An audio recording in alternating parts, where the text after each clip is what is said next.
Hey everyone, grab a cup of coffee, get cozy, and listen to us as we entertain ourselves with some crazy ideas and very therapeutic conversations. Join us as we dive into our lives through a mix of spirituality, psychology, and some fun along the way. I'm Crystal. I'm Jolene, and you're listening to What Lies Beneath. Threw lentils on myself and ate grapes under the table, and we did a champagne cheers. Yeah. And I'm still cleaning up lentils around the house. So this is going to be a good year. And if it's not, I don't know what will make it a good year. Same. I saw like a green circle on my floor. And I was like, is that shit? I was like, is that dog poop? And I was like, it's a lentil. Oh, dude, that was fun. That was really fun. That was really fun. The grape thing was hilarious. Oh my God. I kept watching the video of myself.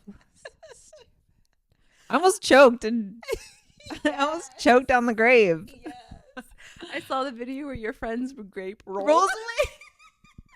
After that, I could not stop laughing and I could not chew. And that's when like juice was just like getting stored in my and that's when I was like almost choking and like laughing at the same time. And then at the end of the video, you're like, Joe, don't die. Dude, it took me 3 years. I got it this time. Finally. I'll work on it next year. Room temperature grapes. No seeds. Smaller. Chew, chew, swallow. Yeah. I'm sorry, Lulu. You can't have grapes, or we would have given you some too. Yeah. You would have nailed it. She would have inhaled them. She'd have been like, done. She's like, what's chewing? Dude, I'm so surprised. So let's see. I think by the time we got home, by the time I got to bed, it was like a little after 2 and it was raining. And I texted Juliet and I was like, okay, if it's pouring in the morning, I won't be there. But if it's not, I'll be there.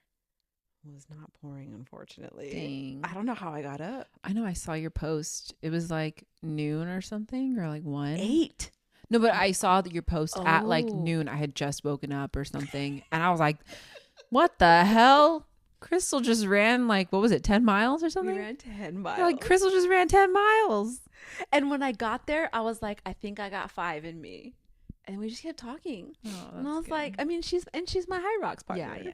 So it was actually really good. Nice. I don't know how I did it though. Yeah. Don't know how I did it, but it's good. Great.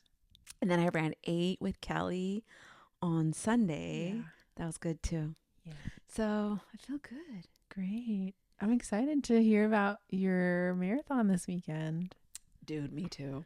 See how it goes. I'm excited all your to hard hear about work it too. is going to be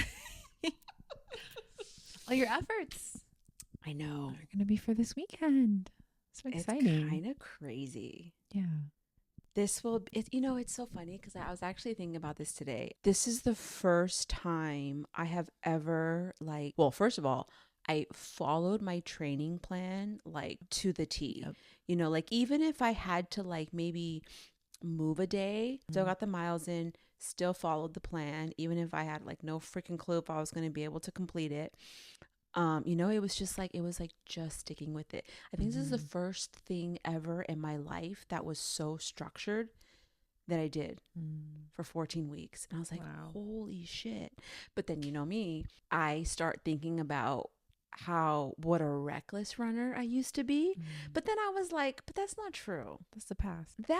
And it's like, I did the best that I could with like what I knew. Yeah. So that's a switch. Yeah. It's kind of crazy. Yeah. Good for you. Like, okay. Thanks, Dad. I'm so happy to be like back in the mountains. I love the mountains. I'm going to be in the mountains, which is like a wild card because I have no clue how I'm going to do. I don't know. So I don't know. We'll see. I love the trail community. Like freaking love the trail community. Like I am like on all the Instagram stories, like they're sharing, just like the race setup and everything. And it's like, dude, the snacks are bomb. like aid stations are different. Like it's not just like, oh, water and electrolyte and you just pick it up and you toss your cup. First of all, it's cupless. Oh. So yeah. So how do you gotta have your own something. Oh, okay. Yeah. Like so it's pouch cupless or bottle or but something. it's great because like literally you show up and like they will like take your pack out of your pack. Like they'll take your hydration pack out of your pack. They'll take it out. Like you all literally all you show up and it is like an F1 pit stop where you just pull in. They get all your little pockets. The snacks are amazing. Like it's candy and peanut butter and jelly sandwiches. Nice. And someone's going to make avocado wraps. Wow. I mean, I don't know if I'll be able to eat it. Yeah, that seems like a bit much.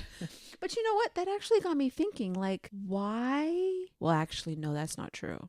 I was going to say, why is it easier to digest on the trail than it is road? But I don't think that's true. Because for my first 50, I got sick. Yeah. Was that like from the food or like altitude or? Your stomach does weird stuff. And it even though my stomach handles taking in fuel much better than it used to, at like around mile 15, like between like 15 and 18, I can feel like it's not settling as quickly, but I still top off, still put it in there. Even if I can't, I'll still put it in, you still got to hydrate, still got to get some gels in you. So I don't know. We'll see how it goes. Yeah. I'm still gonna grab stuff though. Yeah, heck yeah. I'm taking these Sour Patch Kids. Yeah, I don't know if I can eat it, but I'm gonna take it. I'm gonna take this PB&J. I may not eat it right now, but I'll eat it at some point. Yeah, exactly. So, nice. I'm excited. I'm looking forward to it. Yeah, Go, it'll be Crystal. good. I reached my goal weight that I wanted to be. Yeah. For the marathon. Oh, nice. That is exciting. Okay. So I mean, I'm still unhealthy in terms of body fat, but it's fine. You're getting there. Dude, I am getting there. So I feel like your face looks thinner. Yeah. Yeah. I noticed it on New Year's.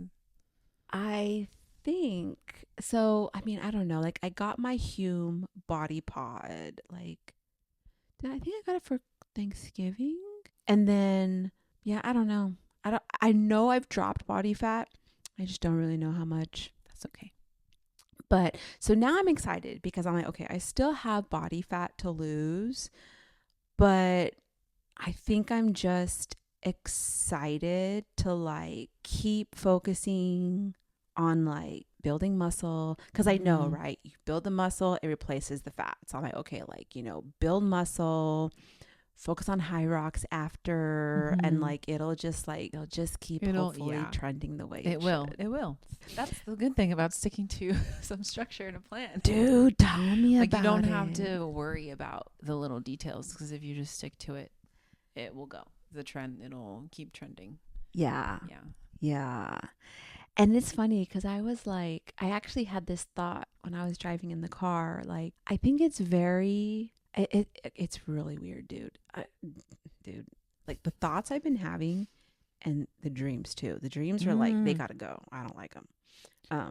There's a lot happening, right? And well, we just had a full moon, so I do not like it. I've been having weird dreams lately too. I drove by this lady and I don't know, like there was just something about the way she looked that like it brought, I don't know, I think it brought back memories of like when I was in my 20s. But I also felt this energy of like exhaustion and monotony, because I hit this like burnout period big time when I was in my 20s, where it was just like things were on repeat, but it was also moving fast. And I felt like I was drowning. And like, that's like the energy, or like, that's the memory that came back to me. And I was just thinking, like, I feel like it's easier to like live and exist when you're motivated by a goal, right? Like you're working towards something. Then what do you do when you're there? You create a new one after. True. But then the thought that I guess I had a few thoughts. The first thought was like, I'm sure this is why some people continue to like self-sabotage or yo-yo or go back and forth, right? Because it's like they almost need the motivation to like starting again. Yeah. And I don't like that. That's exhausting. But it's so funny because like you said start a new goal so easily, and I was like, that's not the first thought that came to my head. Well, my first thought was like, we'll sit with it for a little bit and like, you accomplished something, but that only lasts so long, and then you come up with something new. Because like eventually I hope and I think that like I will reach a place where I'm like, I really like this place where I'm at. Like I like this place. I like these results. Mm-hmm. Well, then what? I mean, well, okay. I'm thinking like the goal doesn't have to be in the same area of life. Yeah. Right. Like if you're like, true. Weight loss, or, I have a fitness goal, whatever, you accomplish that. And like, you could be okay with that and be like, yeah, I just want to maintain from here. But you're going to probably think of another area of your life that you want to have a goal with. Yeah. And that's where a majority of your energy goes to. And then you can just maintain what you have. I think that's the solution. Yeah. Because that's not where I went at all. Crazy. Where did you go? You're like, go back to square one? No, I'm just kidding. Well, I think what came up for me was like this fear of like my old patterns. Oh, yeah. But like, you're right. You just keep doing what you're doing and then you put your energy towards something else. Yeah. That's so sanguine. That's such a sanguine answer. Is it? I think it is. Yeah. Okay. Just get a new goal. Yeah. Duh. No, just kidding. I like it. Yeah. That's what you do when you get there. Yeah. Okay, I want to hear about some of your dreams. Oh my God. I Chat GPT'd my whole dream like 3 days ago. It was crazy. What? Tell me about it. Do you want to tell me about it? Sure. Okay. Well, honestly, I can just read you the whole thing. Yeah, go for it. Okay, so the dream is weird. Don't judge me, anyone listening. Girl, wait till you We can't control our dreams, okay? Seriously. Unless you, what's it called? You, people that control their dreams. Like lucid dreaming? Yeah, I can't lucid dream. I wish I could, because this dream would not have been as weird as it was. Okay. So, I was with my friend Annie. Okay. I haven't even told her about this yet. Okay. But I'm going to tell her. We started out and we were like being detained by people almost. Oh. And they were it wasn't just us. There was like a big group of us. Okay. But I obviously specifically remember Annie because she's like my best friend. Yeah. They were making us do weird like tasks or like weird things. Uh-huh. And if we didn't, or if we failed to do it, that we would be executed. Oh, so like people were like, it wasn't like graphic or anything. They would just leave or be gone. And in the dream, I knew like, oh, they're dead. Oh shoot. So I was with Annie, and then after that, like we were fine. It turned into school, and I was at my high school. Oh. It started to become like a class. So it was no longer like we're detained and we're dying. It's like, this is actually school now. Annie and I, or I guess it was just Annie, had a project, and whoever like I don't even want to say teacher because it didn't even feel like a teacher. It still felt like they were just like authority. Yeah. They were like, oh, bring the project in. And Annie was like, no, it's not ready yet. And it's not accurate. Like, I know this and this is wrong. And they were like, just bring it anyways. I briefly woke up and then I went back to sleep. And then back at the high school, there was a monster. I'm going to call it monster because I don't know what else to call it. Okay. But it was basically a large apple and it had a face on it. And it was rolling around.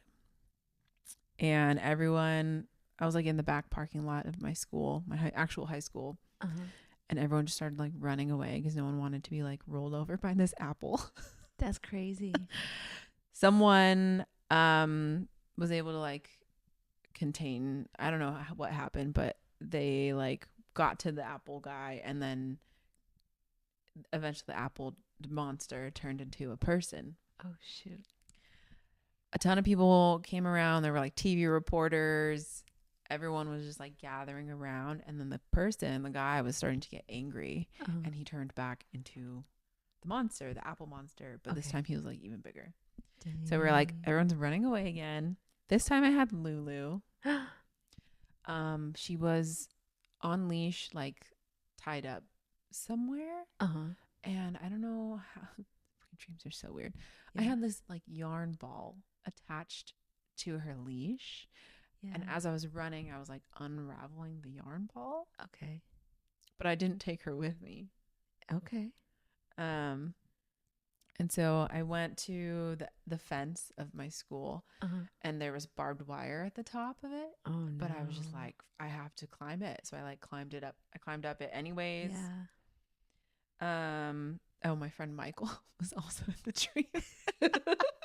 So there's just like, our school is really long, and there's a huge like street right by the school. Okay. And so he was driving in his truck down, and so Annie and I saw him, and we were like, Michael, like, come get us. And then I noticed other people were also noticing the truck, like to try to get away. Yeah. We eventually got to the truck, and as we were driving away, I remembered Lulu. Okay. I was like, oh, Lulu. Like, I felt my heart literally like sink into my stomach. Yeah. And I was like, I have to go back. I have to get her. And then I woke up. Oh, I'm so curious what Chat said about that. Well, I asked Chat to look at it through a jungian lens. Yes. Because that's like the only way I really want my dreams interpreted. Yeah. I'm sure there's other ways, but. Dude, I gotta tell Chat my dream. Okay.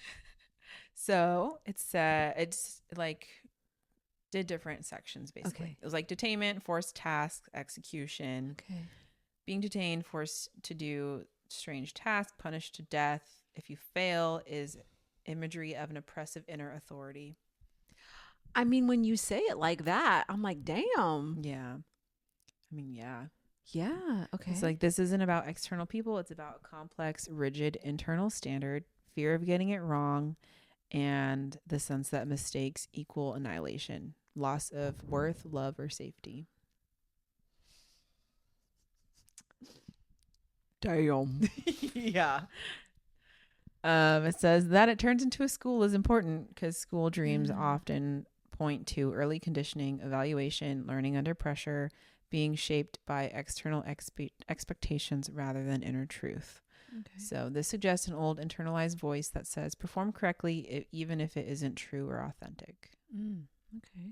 It says Annie refusing to bring the project is integrity versus compliance. She knows it isn't accurate and it doesn't reflect the truth, but authority says bring it anyways. It says Annie may represent a shadow ally or a disowned but emerging part of you that values truth over approval. This is the psyche testing a question. Do I comply to survive, or do I honor what's real even if it's imperfect? And then it says the earlier executions make this tension extreme. The truth feels dangerous. Then it goes, high school is a regression to a formative psychic layer. Returning to your actual high school means the psyche drops deeper into identity formation, social survival, belonging versus exclusion, early fear of being seen wrongly. This isn't random. This is the psyche saying this pattern began here. The rolling apple-faced monster. Yeah, I want to hear that. I just think it's so funny. The apple usually represents knowledge, temptation, truth that disrupts innocence and individuation. So the monster, it has a face, it's personal, not abstract, rolls around instead of walks, so ungrounded, autonomous, hard to control, and then grows larger when emotional energy increases. So this is shadow material, something human that was repressed, something that became monstrous when denied or constrained. When the man is calm, he's a human. When he's angry, he's a monster. Yep. I have something to say about that. Keep going. I mean, we've talked about stuff like that. Yeah, keep going. Okay. So this tells us the shadow isn't evil. It becomes destructive when unconscious or suppressed. Let's see. The TV hosts and crowds, that's collective consciousness being watched, judged, sensationalized. Climbing the barbed wire fence. So ego attempting transcendence. Barbed wire equals danger, punishment, boundaries meant to keep you in, yet you climb it anyway and you aren't injured. This shows psychic readiness. You can move beyond old structures. You are no longer as trapped as the fear suggests, but escape alone isn't the whole story. Let's see. Lulu plus yarn leash. The soul instinct anima bond. Anima bond. What would that mean? What's anima again? It's like a. It's kind of like a fetus. It's like a tadpole. Oh, the feminine part of a. Oh, I was way wrong. The feminine part of a man's personality. The soul, especially the irrational part of the soul, as it distinguished from the rational mind. Okay. Basically, the soul. So, it says Lulu is crucial. The jungian dream language, animals, especially beloved pets, represent instinct, emotional truth, loyalty to life, the soul's grounding force. So you unravel it and stay connected while moving forward. This is beautiful and tragic. It says, I'm trying to escape danger without severing my instinctual heart. Wait, say it one more time. It says, I'm trying to escape danger without severing my instinctual heart. So I'm trying to keep my heart intact. Oh, wow. And try to move forward. Okay. At the same time. Interesting. Okay. So the blue truck, masculine support and forward motion. Vehicles equal direction, agency, movement, and life. The blue truck suggests calm, trust, reliable masculine energy. But others notice it too, meaning support is scarce, survival feels competitive, and you feel pressure to leave quickly. So leaving Lulu behind. This is the emotional climax. In jungian terms, this is ego survival at the cost of the soul. You escape, you live, but you abandon instinct, love, and what keeps you emotionally alive. Your immediate reaction is, I'm going back, which means the psyche refuses individuation that sacrifices the soul. Okay.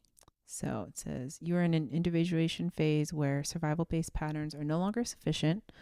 Old systems taught you perform to be safe, hide the truth to avoid punishment, leave instinct behind to escape danger.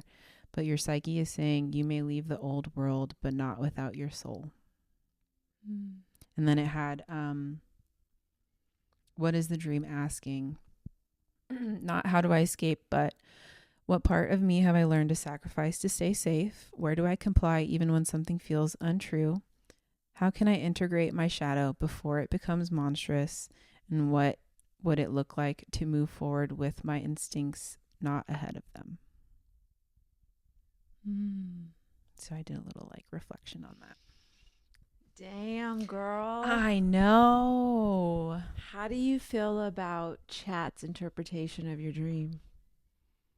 I mean, I feel like it was pretty accurate. Very. Scary accurate. Yes. Seriously. Especially the part about the apple. And it's funny that this thing was so fucking huge because I feel like it's a huge blocker, if you want to call it that. Because it's funny. I was actually thinking after New Year's Eve, and I was actually thinking about Annie, and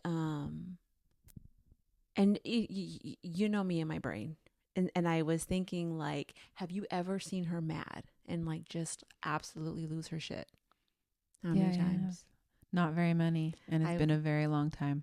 I was thinking about that, and that's her mask, you know, of the chill girl, calm, collected. Exactly.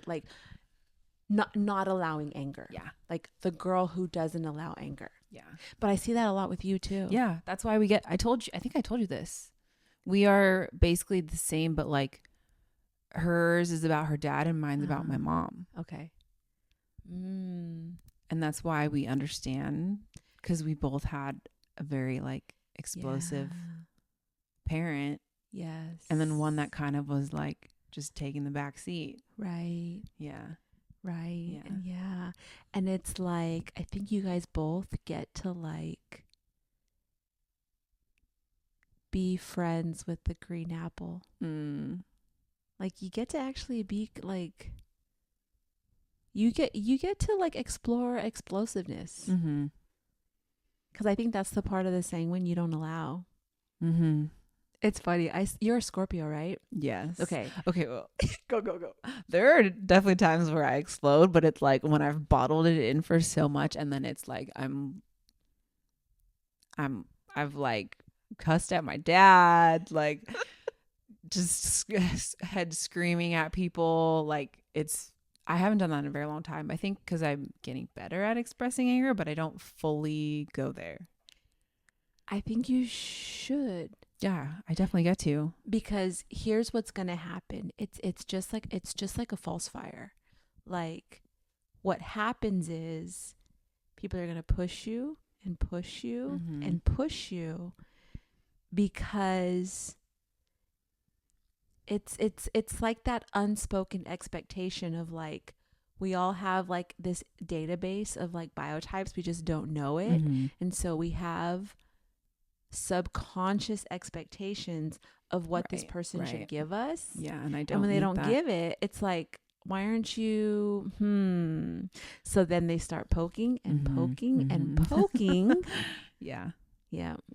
Until they're like, I knew it, or you run away. Yeah. I mean, I've definitely had people like that I've met, well, like dating apps and stuff. Yeah. And like the first time I meet, they're just like, this is not what I was expecting. I'm like, what are you like? What were you expecting? Like, I don't know. But I am a little. It takes me a little bit to warm up to people. Yeah. That's fair. That's fair. Yeah. And oh shoot, there was something I was gonna say. Oh, it's funny because I saw this Instagram post. Definitely sent it to my daughter, and it was my friend shared it. Who's a Scorpio, a very feisty, explosive one, but like we like that is known about her. Yeah. In fact, people use her for it. So she's like the extreme. And it said, let me pull it up. It's on Instagram. It said, this is about Scorpios.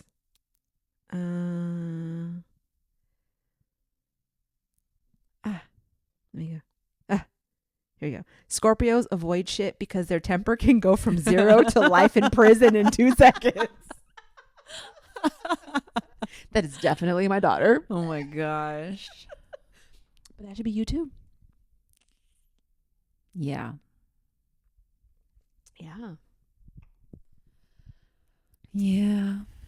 Dang. So what else? What else did this create for you? That's so interesting. Wait, how did you tell Chat this? Like, did you just like speak or type? Because that's a big dream. I typed it. You did? Yeah. Holy shit. Sometimes I do speak it. It's just easier. Okay. But I basically just say I need a dream interpreted in a jungian lens. Yeah. And then I tell them my dream. Dang. Well, that's interesting. I wonder what Chat would say if you just said, here's my dream. Can you give me an interpretation? I wonder if it would change. Maybe, probably.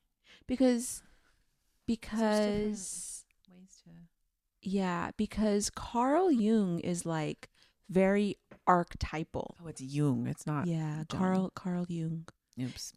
Actually, I learned that from Ro. I've been saying it wrong the whole time. Dude, we all do. And then Ro was like at Jung, and I was like, oh, my bad. thank you. Jungian. Yeah. Jungian lens. Yeah, like it's very he's archetypes, right? So I wonder if it would give you something different. Oh, that's interesting. Yeah. I mean, that was or you know what? You got the interpretation you needed for 2026. Oh, 100%. 100%. I was like, whoa, Happy New Year. Dang. Yeah. Okay. Wow. I feel like I should have, damn it. And I thought about this too. I was like, as soon as I woke up from my dream, I was like, I need to write this down. Okay. I had a couple thoughts, but it's only because I watched this Netflix show. I binge watched it. So good. The Beast in Me. Really good. If you're a binge watcher, I'm a binge watcher, dude. I love it. Like it's it's a psychological thriller. Really good. She's a writer. And so I think the reason why, so one of the thoughts I had like right after the dream was like, this could literally be like the beginning of a book. But I think that's because like I was like watching the show and she's a writer. But then the second, I don't know, dude, this is weird. Maybe I'm definitely going to pop this in chat later of like, do you ever have dreams where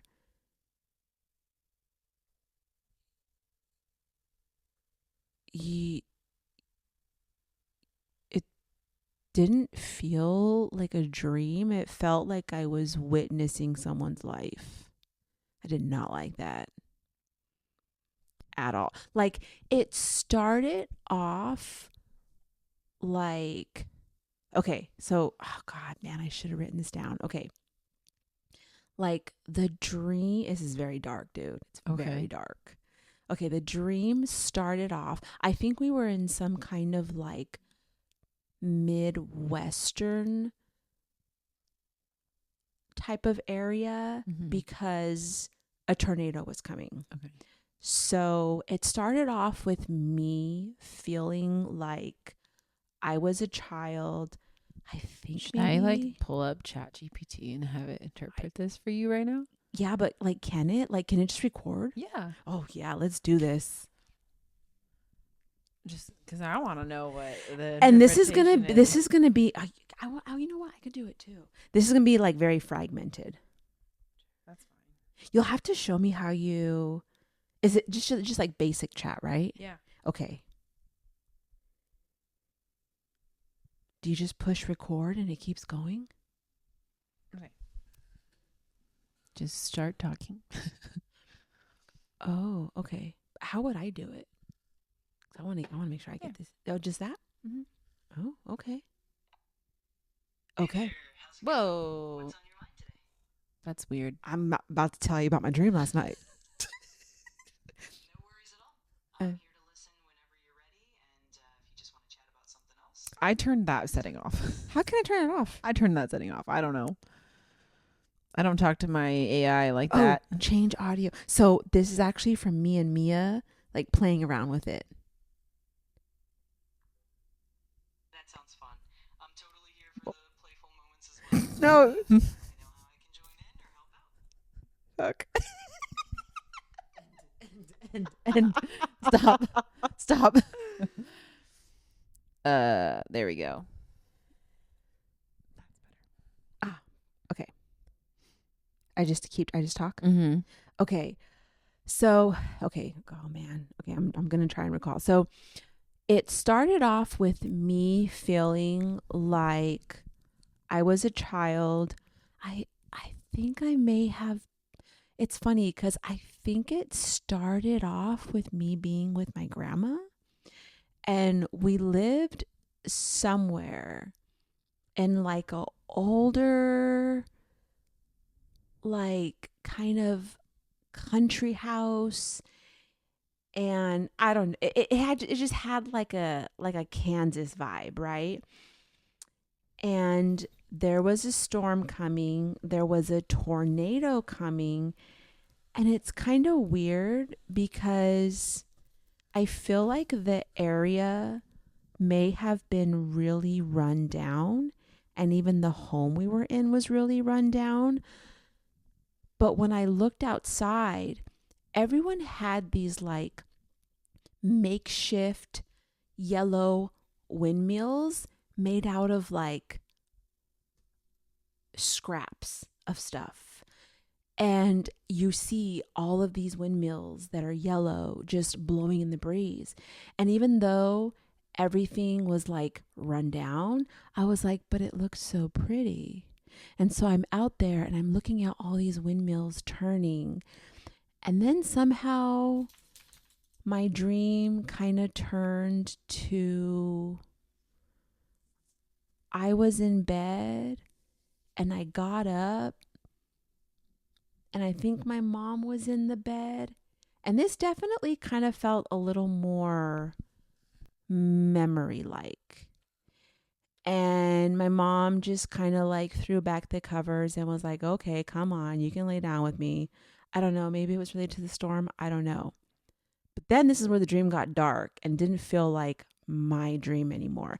It felt like I was witnessing something. Because there was a little kid in the dream. The little kid was not me. So it felt like I was like watching. And it was, even though I didn't really see anything, it's like I understood the context of what was happening. The little kid was very neglected, very abused, and the mom had just gotten out of like, I don't jail, rehab, I don't know, but something like that. And she was trying to take care of the kid. The kid felt like a boy. She was trying to take care of her son. She was definitely like a drug addict. And at first it's just them.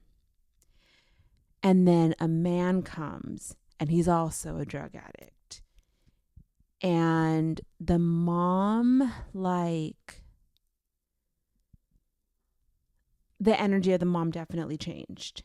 Because it went from like, you know, she's trying to take care of her son to like now she's just totally immersed with this man.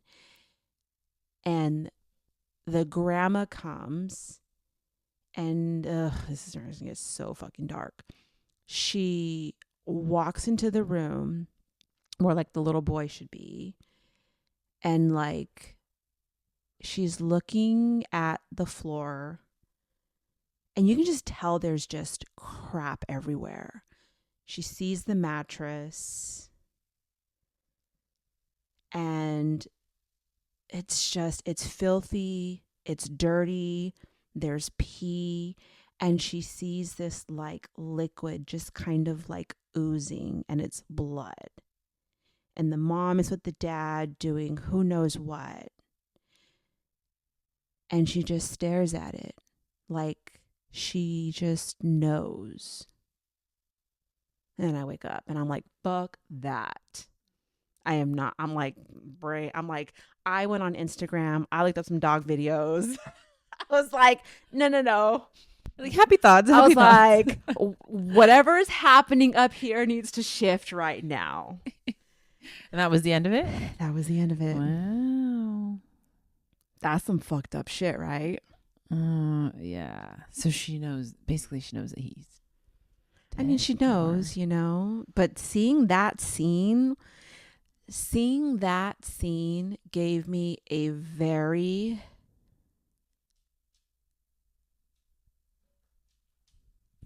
creepy vibe. So like it gave me a very creepy vibe. Like if I'm actually seeing something that is like some kind of like vision or premonition, no thank you. Mm-hmm. But as I'm literally describing it to you, I'm like, oh no, this is very much my life. So I mean, it's like not your dream anymore. Well, like literally as I was describing it, I'm like, it didn't feel like me, but this is also my life. So what the fuck? Fuck, Tat. Do you want to read this? Yeah. Or do you want me to read it? Okay. Oh, wait a minute. Okay, wait. So I stopped my chat. Oh, okay. Here, I'll read yours. Okay. You want it here? Have at it. Shit. Oh yeah. Oh, that's great. You know what? This is my book. Okay. Thank you for trusting me with this dream, Joe. Oh, I'm going to it's not my dream. I'm going to stay very grounded in a Jungian lens, not predictive or literal, but symbolic, developmental, and archetypal. I love that. I'll move through it in layers because this dream unfolds in psychic stages. Fuck me. Number 1, the opening. This sounds like a book. Child self, grandma, the storm. Maybe this dream is about me. I don't probably like is. this It at probably all. is. Ego formation and ancestral safety. You begin as a child with your grandmother in an old rundown country home. In Jungian terms, grandmother. The great mother in her protective, ancestral, stabilizing form, she often represents inherited wisdom, survival, and continuity across generations. Rundown house. The psyche's inner structure that has endured a lot, not destroyed, but worn. This often points to early emotional environments. Storm, tornado, overwhelming effect. Tornadoes specifically symbolize chaotic emotional forces that feel uncomfortable and external. Despite this, you notice something striking: the yellow windmills. This is a very important symbol. Windmills turn chaos, wind, into usable motion, symbol of psychic alchemy. Yellow in Jungian symbolism is the consciousness, awareness, the sun, awakening, and vitality, made of scraps. Why does it creativity born from scarcity? Even in psychic ruin. That sounds so fucked up. Your psyche has learned to transform threat into beauty. This is not denial, it's adaptive meaning making. The fact that you notice how beautiful it is matters. This opening says, I learned, maybe I should have you read it. I learned very early how to survive emotional storms by finding meaning, beauty, or orientation. Okay, number 2, the mother inviting you into bed. Okay, it still felt like me in this dream. Longing for containment and emotion and conditional safety. This scene feels memory-like, and that's important. Dreams shift tone when they move from archetypal to autobiographical material. Your mother throwing back the covers and saying, okay, come lay with me during the storm, suggests a desire for co-regulation, safety that exists, but only during crisis, comfort that is reactive, not consistently available. In Jungian terms, this reflects an ambivalent mother complex. The mother is not absent, but safety is situational, not stable. You are invited in because of the storm, not because safety is a given. Okay, number 3, the shift. You become a witness. I'm terrified of what's going to come next. I mean, probably just disassociation, right? Disassociation and objective psyche. Fuck me. This is one of the most telling parts. It didn't feel like my dream anymore. I was witnessing. I hate chat right now. Oh! Because you know what? The thought that comes is, I think I want to be the witness because I don't want this to be my life. Oh man. In Jungian psychology, when the dreamer becomes a witness, the psyche is creating distance because the material is too charged to be fully identified with. This is the psyche saying, this happened to the child self, but you survived by stepping outside of it. This is not weakness, it's a protective disassociation. The neglected boy. The wounded masculine inner child. The little boy is not you, but he is part of you. He represents the vulnerable, dependent, instinctual self. Often the boy, notice how I even made him a boy. Often the boy symbolizes emotional needs, trust, creativity, vitality, the capacity to receive care. That he is neglected and abused suggests those needs were chronically unmet. Importantly, the boy is male, while you are female. This points to the animus, the inner masculine, being wounded earlier. Difficulty trusting external authority, learning to self-parent, overdeveloping self-sufficiency. Number 5, the addicted mother and father, the devouring and absent parents archetype. In Jungian terms, addiction in dreams is rarely about substances. It symbolizes psychic possession. The mother is trying, but cannot stay oriented toward the child. When the man arrives, her energy shifts away from the child. This is the devouring mother archetype inverted, not devouring through control, but through absence and distraction. The father figure, being also addicted, suggests no stabilizing masculine principle, no structure, protection, or boundary. The child is left unseen, unsafe, and unprioritized. Number 6, the grandmother returns. Truth bearing ancestral witness. This is where the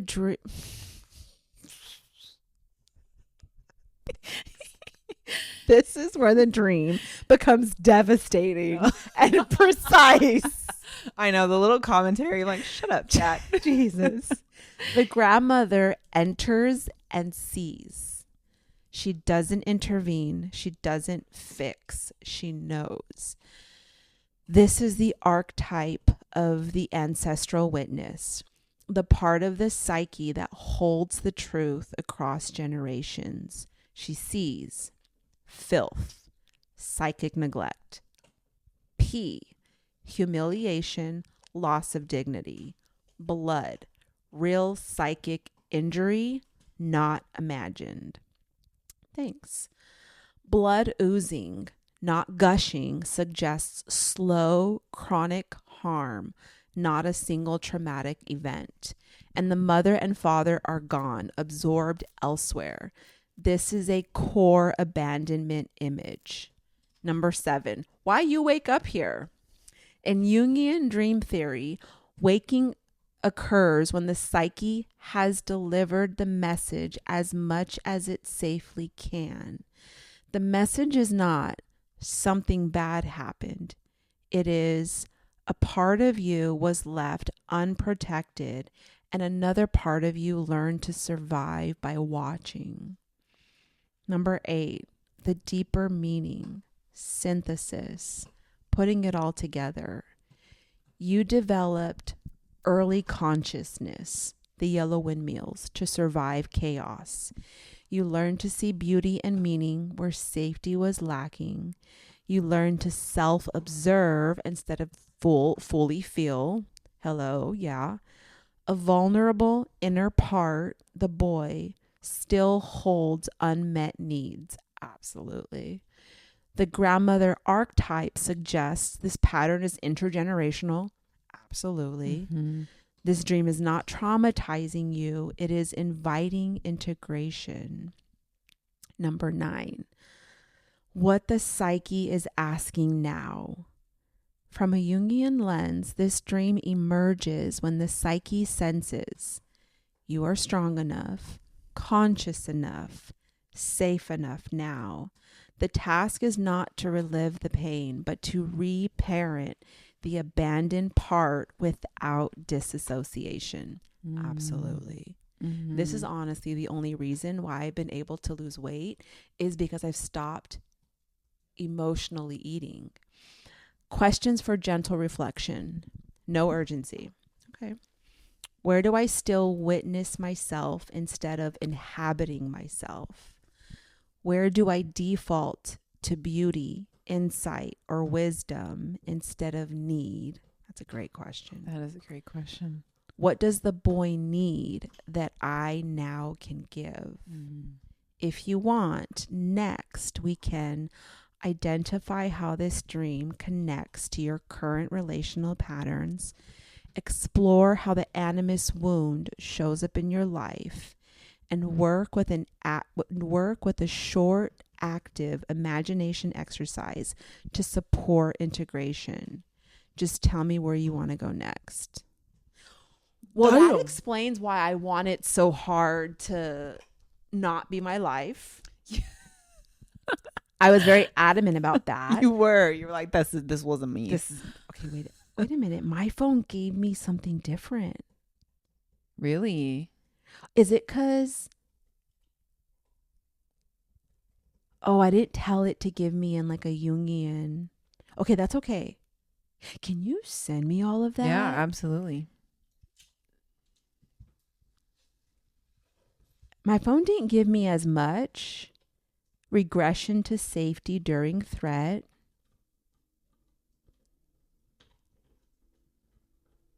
The dark shift, witnessing harm. You were the observer.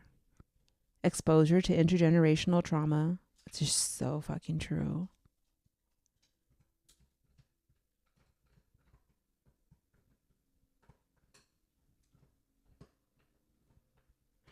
The fact that you didn't see explicit acts but knew exactly what was happening is how the brain handles material that's too overwhelming to visualize.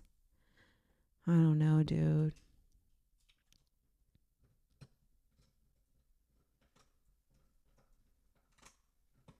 Okay.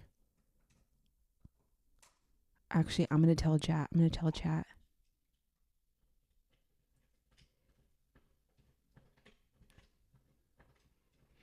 Give me a Jungian interpretation of my dream. It says here. I'm curious if it'll give me the same. Jung believed dreams become darker when the psyche is ready to withdraw denial.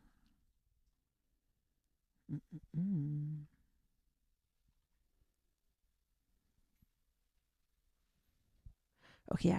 It's Not the same? yeah. It's not the same. It's very Similar? very similar, yeah. But still send that to me, please. Yeah. Dude, that shit fucking like. Okay.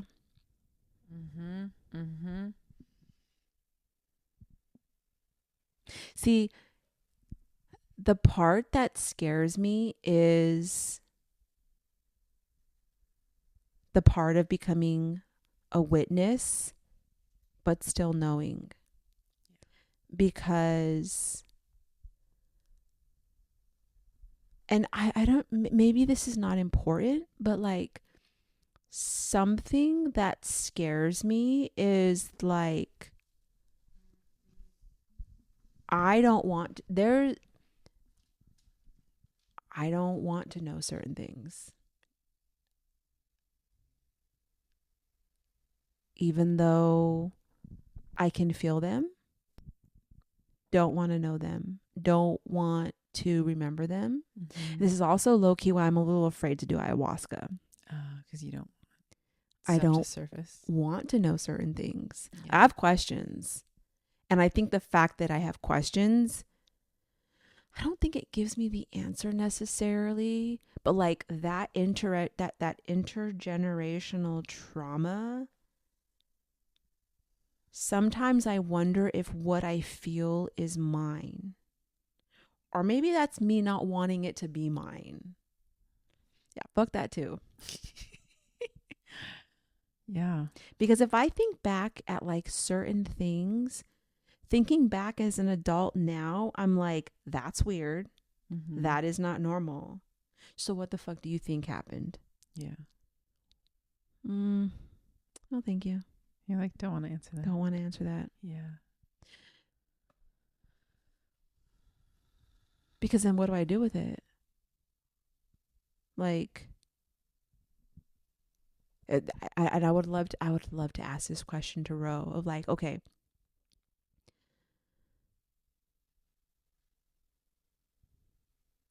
like, is it enough to know without knowing specifics? You know?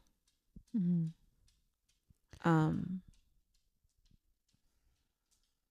It's like the grandma staring, right? She sees, it's actually funny because, like, dude, this memory is ingrained in my head. Like, the room is dark and it's almost like there's a spotlight on the mattress, just dirty spots and the blood oozing. Mm-hmm. And everything else is like just a shadow. And it's like, but she knows, Yeah. you know? And so it's like, is it enough to just know and then work through that without being like, no, I need to see the whole room? Do I? I don't think you need to see the whole room. You know? Well, I mean, you asked a question. You're like, if I find out, what do I do with the information? Yeah. What is there to do with it besides no? Because I just am thinking about, like, Rose saying, when you bring attention to the system or like what the dysfunction, you don't need to do anything with it. You just need to build awareness. Lulu's eating something and I don't know what it is. You want to look? You want to check? And then it kind of resolves itself, right?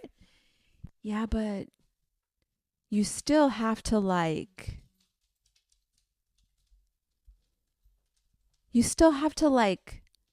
see the dysfunction. You know?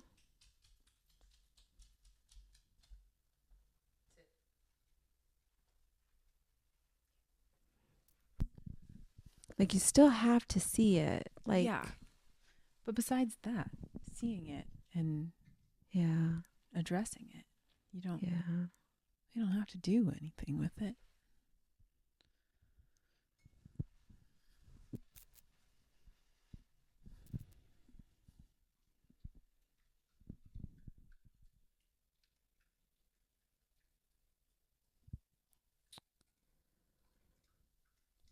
Yeah. Well, I don't know.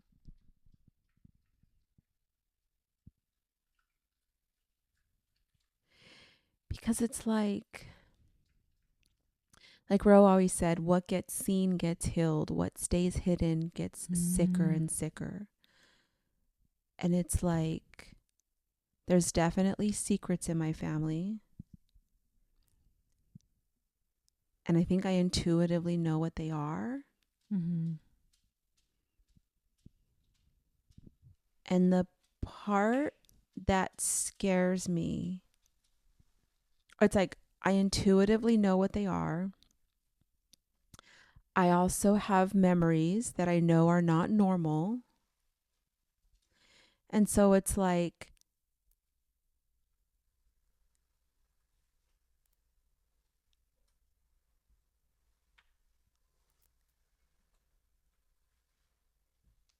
am I part of the secret too?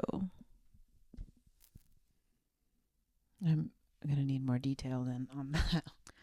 Like, okay, I have this one memory of like random people used to watch me when I was small, like fucking random people. Mm-hmm. And there was this one lady, this like a older Mexican lady used to watch me.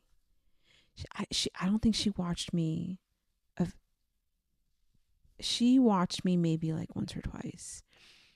And I remember she made me change my clothes. And there she was also watching this little boy. And I don't know, we went somewhere. We went walking somewhere. And she made me put on this like kind of like slip dress. And I was like, but I don't want to wear that. That's not my clothes. And then she made me change the slip dress and my mom picked me up. Why? That's fucking weird. You know what I mean? Mm-hmm. That's the only memory I have. How old were you? probably like 5. Oh. Yeah. So this is where I'm like, do I even like, do I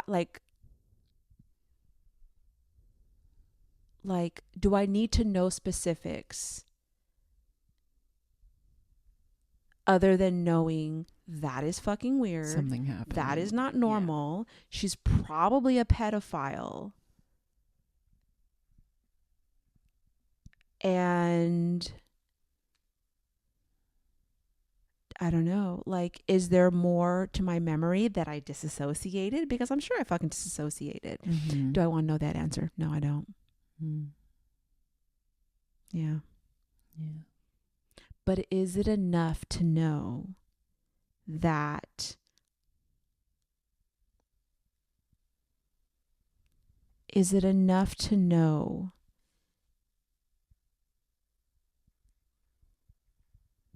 that is not normal? That's my question. I feel like if you still have questions about it, probably not.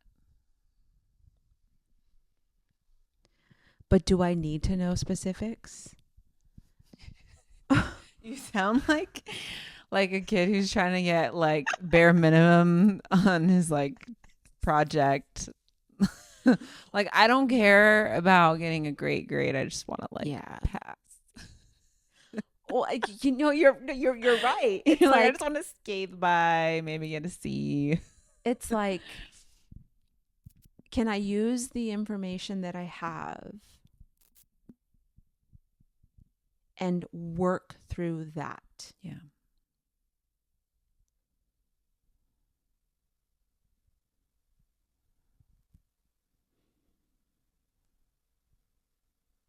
I don't know. What does your soul say? What does your higher self say? So it's actually 2 things. Like, okay, so the thing that I thought about was, I don't know if Rose shared this on a podcast episode or like, I don't know, but he shared something about, I think it might have been a podcast episode, where there was this girl. Oh, I don't know if like he coached her or he coached someone who was involved. But what happened was, this girl like was like, somehow this girl fell and like was knocked unconscious, and in the time she was knocked unconscious, like I don't know if it was a family member or like a friend, but like basically she was in the home with like a lot of people.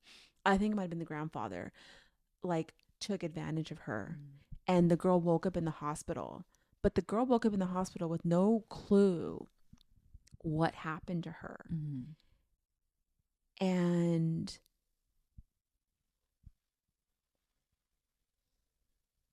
I think they asked her, like, when she woke up in the hospital, like, what do you remember? And she's like, I don't know, I just fell, and like, that was it. She remembered nothing else. And oh God, I gotta find this episode, because it was like,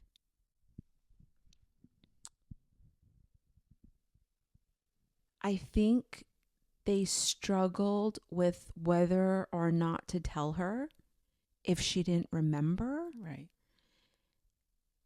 And I forgot what Rose said about it, because it was like, if she doesn't remember, then she doesn't remember. Like, is she a victim of it if she does not know what happened to her?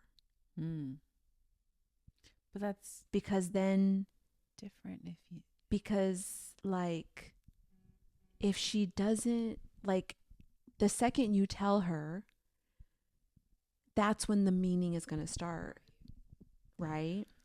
So is she a victim if she doesn't know? But you know. Do you? You do.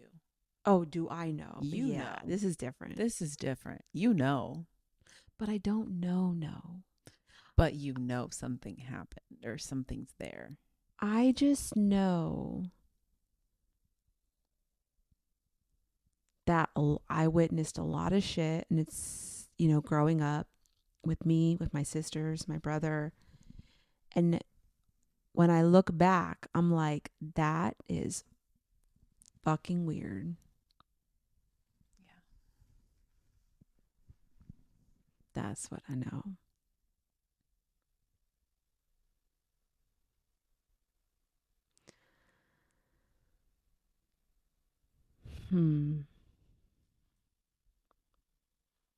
Well, you don't have to make any decisions right now I'll fucking call Ro. to decide if you know, are going to find out or not or anything like that. And the thing is that like there'd be no way to like find out. You do hypnosis. Yeah, that's true. I could. I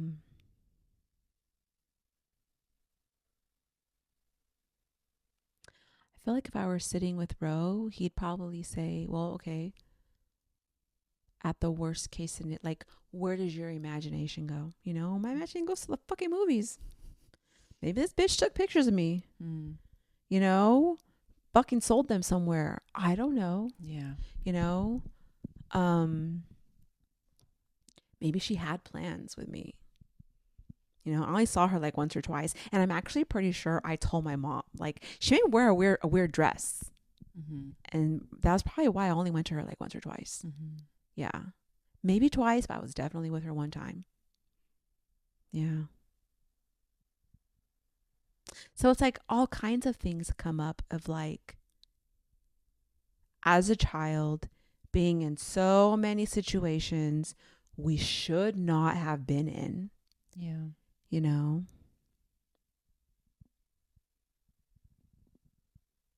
I can deal with that anger. Yeah, I can process the shit out of that. Yeah. Yeah. Well, shit. My night's been ruined.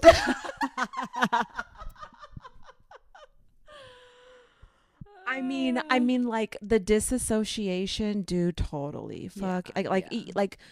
That makes sense. I mean, I even knew that about myself. You know, like you know, kind of going back to like the emotional eating. You know, like the biggest practice, because like so it's like, first of all, I'm a phlegmatic. Food is emotional. You know, like it's even good emotional. You know, but like just, you know, like when I have like a craving, or when I'm like, when emotions come up, right? Like whether it's like overwhelm or sadness or worry, like whatever it is, right?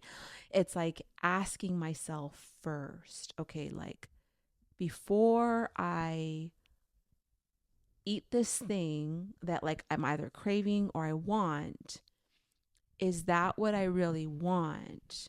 Or is there something else that I'm trying to fulfill? And that, or like, is there is there another need that I have? Yeah. And more often than not, the answer is yes, there's another need that I have. This is it. That is not even temporary anymore, because all I'm going to do is feel like shit after. Yeah. So not only am I not going to get my need met, I am going to be way worse off. Yeah. That's been my practice, right? People want to know how you lost weight. That's how I lost weight. And then like, you know, just making like honestly eating to run, you know? And it's funny too, because like I saw this interview with Tom Cruise about like how he doesn't eat sweets, and he's like, why would I? Like, I'm a Ferrari. Like, that's gonna break my engine. And I was like, I'm a Ferrari too. So Facts. It's like even when I want to eat like bad things, I'm like, that's gonna give me diarrhea. I'm gonna feel like shit tomorrow. Yeah. And I'm a Ferrari. It definitely makes me think twice about like eating Yeah. shit that like I Yeah, used to yeah, eat yeah. that like I kind of still love and still want to eat sometimes. But like, you know, so it's like, but it's definitely been like,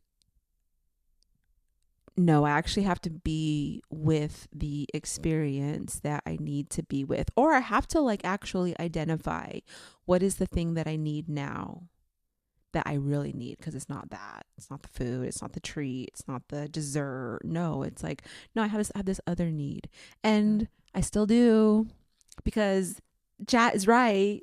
Like, oh, the co-regulation thing, the need for safety, dude, Yeah. totally. Yeah. It's funny because I don't know if I was journaling, but this happened recently. And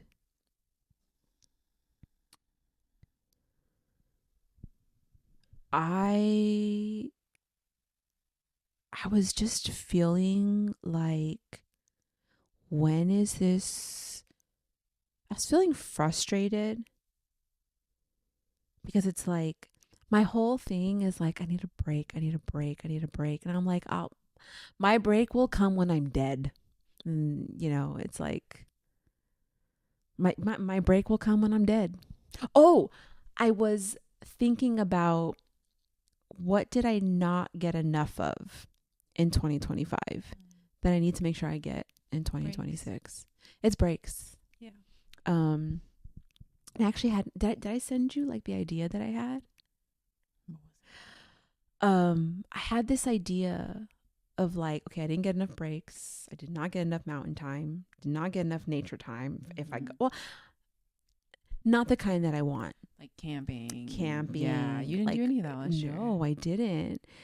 And it was like, okay, how can I make sure I get more of this year? And one of the ideas that came to me was like, I know I'm not the only one. And I was like, I'm going to start having gentle weekends where, and I want to do this with my sisters and my brother first, where it's like, rent a cabin for a weekend, 2 nights, 3 days, or maybe 3 nights, 4 days, right? Whatever. But rent a cabin, and everyone will get their own room, and you come and you do whatever you want. Like, my thing is like, I will bring my art, you know, like I will read, I will write, 'cause I know how to make beauty out of chaos. That's very fucking true. Oh, honestly, it's how I process everything. And like, you are under no obligation to do anything but take care of yourself. Yeah. Like, you don't even have to socialize. You could pretend like nobody's there. But the point is to like, let's just share the space, and then you come and be and do as you please. Yeah. Right. And that's kind of to like make it more affordable. Right. You know? And I was like, this would be great to do with my sisters and brother first. Because like, my brother paints and draws and just does all kind, like, he creates amazing art. My sisters read, you know, I read, I write. I'd love to finally get my book, which is very ironically titled Skin. And I'm like, no, I get to create this space more, because I did not get this in 2025. Mm-hmm. And that's when I had my little breakdown of like, oh, man. I gotta go pee. I'm back. Okay. We'll pause. Do I pause this? Is it this one or this one? Oh, yeah. Just push the pause.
Is it going?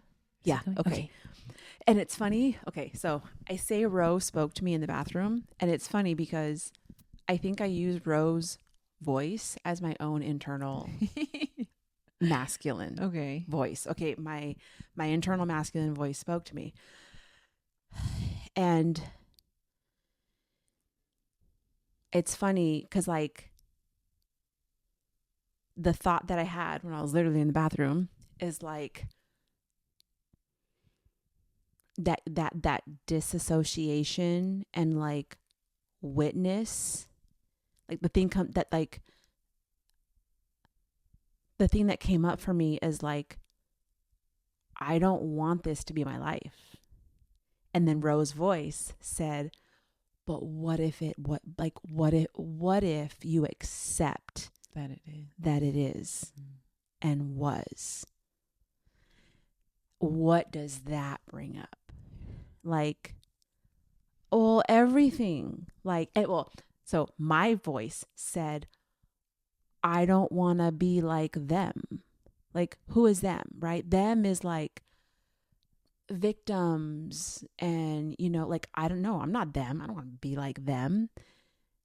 And it's like, I think I just, like, that is literally how I became a falsifier of like, and not just a falsifier.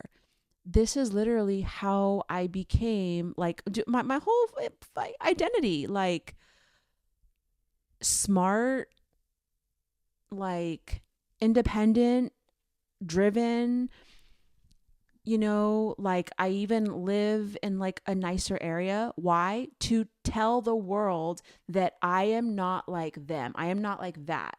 I am not that little boy that grew up in that dirty ass environment so that you can't put all your fucking judgments of like whatever. Like, don't look at me like that.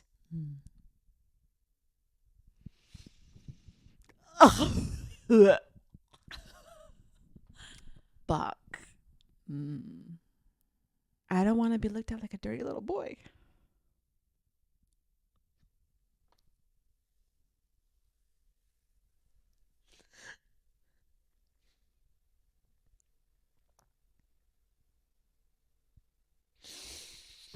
What the hell, Joe? Did not think this episode was going to be that. Should I just like, I think I have our psycho magic act. Oh, I am going to be the dirty little boy. You are going to dress up as the big green monster Oh my apple. God. And get an apple we should go walk in public. Let's do it. And just let people look at us. Should I yell at people for fun? Should I get angry at people for no reason? Oh, fuck. Because what would that mean for me to be angry, and what would that mean for you to be the dirty little boy? Then I'm like everything that I judged. My mom, my grandma, all the women in my family, because this is definitely generational. I am like everyone that I judge. Same. Yeah. My mom always complains about my dad's temper and my grandpa's temper. Yeah. Lo and behold. Yeah. And my uncle. Yeah. The new moon or the full moon. Yeah. Fuck. Mm-hmm.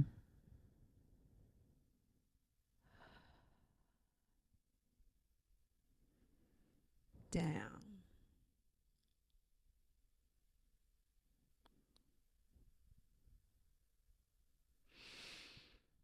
Okay. I get to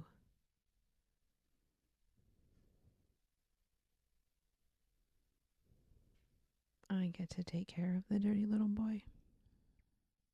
Like I would today if he was right here in front of me.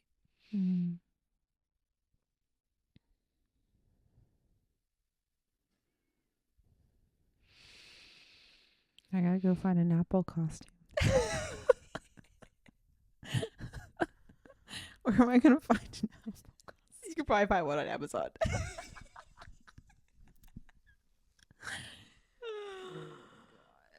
Wow. You know, as you were talking when we first started the episode, okay, I get like ringing in my ear. People can call it tinnitus, whatever. I feel like it's like something, something communicating to me. Yeah. And as soon as I heard it, like my whole mood shifted, and I was like, something's about to happen. The ringing? Yeah. Yeah.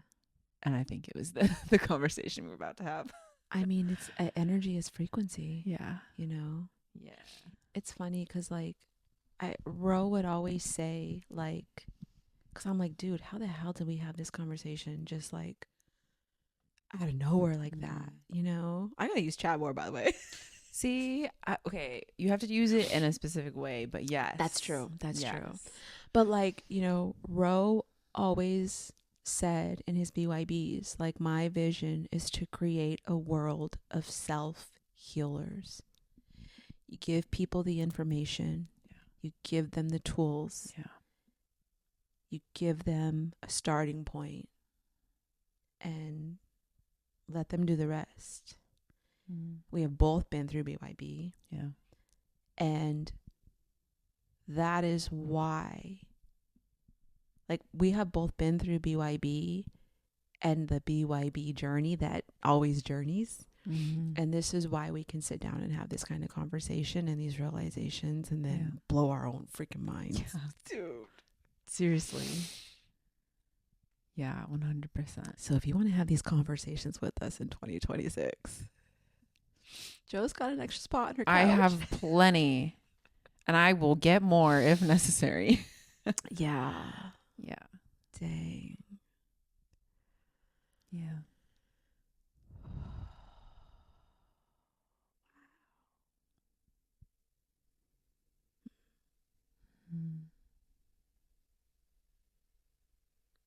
This was such a good episode. Holy shit. My head kind of hurts right here a little bit, but yeah. I think we need a break. Wow. This is actually going to be I'm glad we're going to edit it next week. Yeah, me too. Like, because I need time to sit with this. And you need time. I need time to find an apple costume. You're like, oh, hey, monster. Maybe I can make one. I don't know. Maybe that would be really therapeutic. Dude, I saw your little handbag. Yeah. That is so freaking I'm obsessed with it. cute. I'm obsessed with it. I'm impressed. Did I tell you I was impressed in your story? No. I was like, I'm impressed. Thank you. That is Thank good. you. I mean, I followed a pattern, but still. But dude, you got to follow the cute. pattern. Yeah.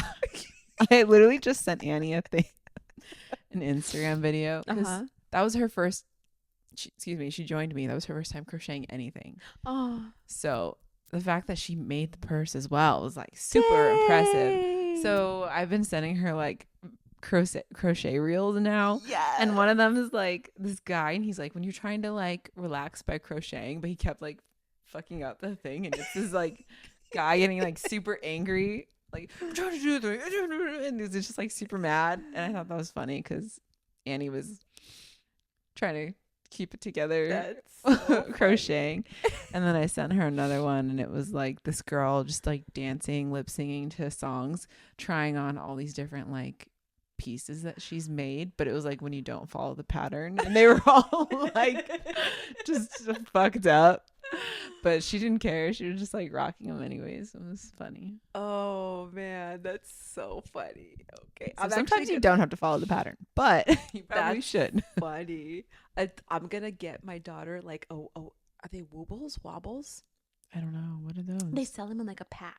Oh, and then they're like Yeah. little stuffies, but you crochet them. I'm gonna get one for her for the plane ride. Yeah. Oh, For cute. the 12-hour plane ride. I'm like, here's a wobble.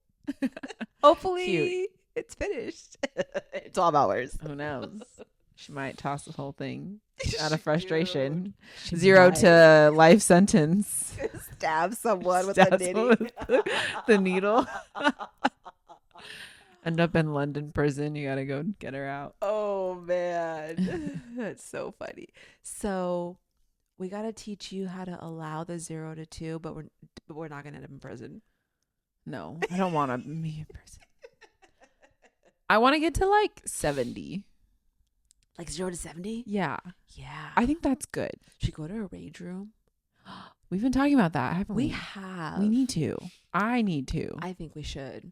I have like there's definitely just a few people in mind. I'm like, we need to go. Annie. Yes. Me. And I have a coworker. I want to invite her. We're gonna get on the calendar. Yes. Okay, it's happening. Yes. We need to get the largest package. Yeah. I want to Okay. destroy a car.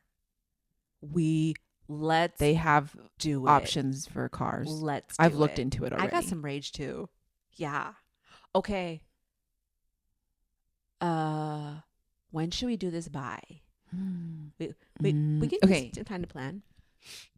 I think post High Rocks would be best for me. Okay, right I now like my that. schedule's crazy. I like that. So Like March? after, yeah, I love it. I mean, March, April, May. winter into spring. I love it. Okay. Yes. It's happening. The biggest package we can find. Yes. And we're going 0 to 70. And Damn, beyond. now I want to do 100 because I know And I beyond. know I'm not going to end up in jail. That's right. So I should go to 100, right? You should. Yes, because you can't go to Because jail. I can't go to jail. Yep. Okay. Yes. That's it. Apple Rage Room. I'm going to take care of the dirty little boy. Day. We out. We out. Mic drop.